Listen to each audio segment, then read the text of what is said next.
Okie doke, I'm going to give you a quick tour of my setup that I use on this clinic tour. We're starting here.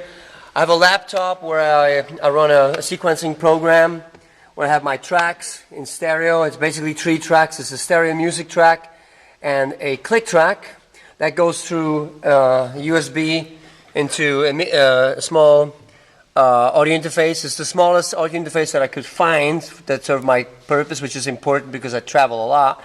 So it goes in here, goes out, left, right, the music into DI boxes, which goes 2 splits into the house, and it returning via a link into my desk where I can adjust the level of the music. There's a click track going in here, go out here, goes straight into my board, because I need the click track so at least there's one person in the room who knows where the one is. And here is a microphone that I use. It's just it's an ambient microphone basically, but it mainly serves as my monitoring so I can hear myself, because sometimes I tried to get a feed from the house and it's usually more labor intensive. It takes more sound check time to get it right because I'm using in-ears here, and with in-ears, you need really a good sound. So sometimes it's better to do it just that way because I learned how to do it. It's not the most beautiful sound, but it works. So it allows me to bypass an extensive sound check on my drums. So this is basically that. So I can check between my own level, the click level, and the music level. Also, when we talk about monitoring, I use a BC2 from Potter and Davis, which is basically a woofer inside the drum stool.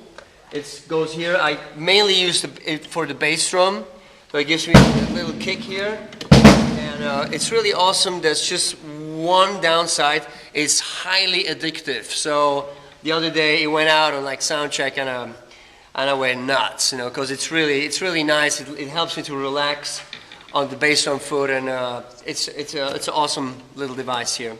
All right, as far as the drum goes, let me start with the cymbals first.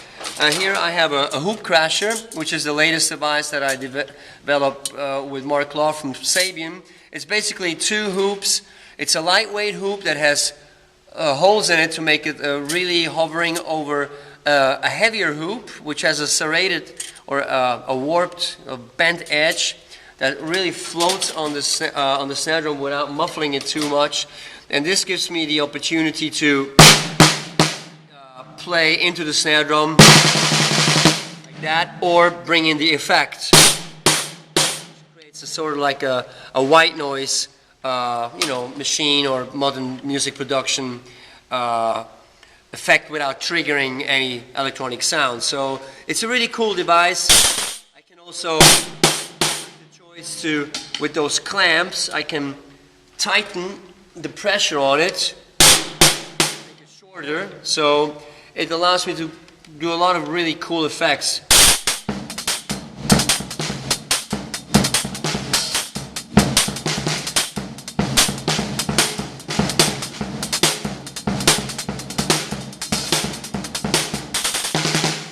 Okay, so that's a hoop crasher. Very nice. Over here we have it's called a 10-inch chopper. Same thing.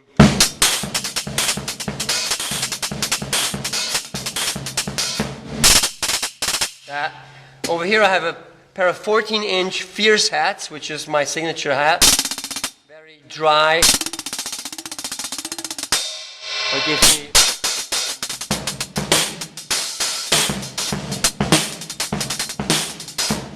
very cool sound, which is kind of my signature sound.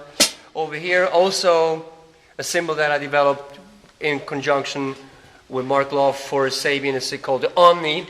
I don't refer to it as like a crash or a ride, because both of those cymbals are just omnis, which basically it's both a crash and a ride cymbal. So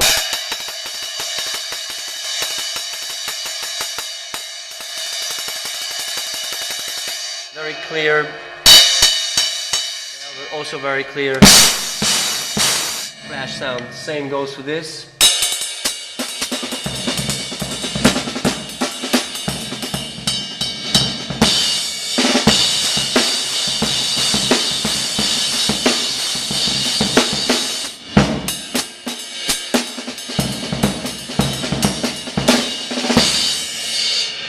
multi-purpose cymbal. This is a stack that I used for about 20 years. It's a 14-inch hand hammer Chinese with a 13-inch fierce hat top.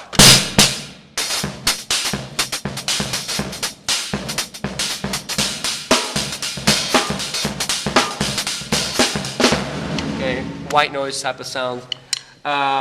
This is a fierce crash, which is basically the same family of hammering that my fierce right, which I do not play tonight, which is more like a hand hammer, darker sound. Kind of has a crash that brings out a lot of exotic, raw tones. Very good contrast. Other cymbals, you know, also a really good cymbal for light riding.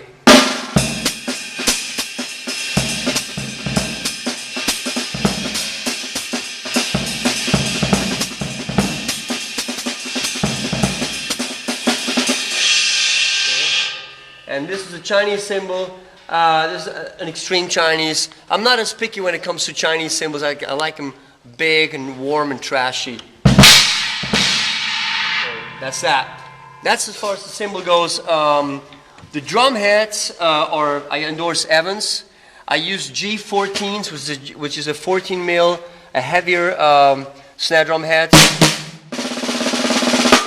which allows me to tune the snare drum a little bit higher. It somehow has a higher tuning niche, like a thinner head without getting choked. For the toms, I use G12, which is also a little bit a heavier head than just a ordinary G1 head. I use them coated. I like coated heads.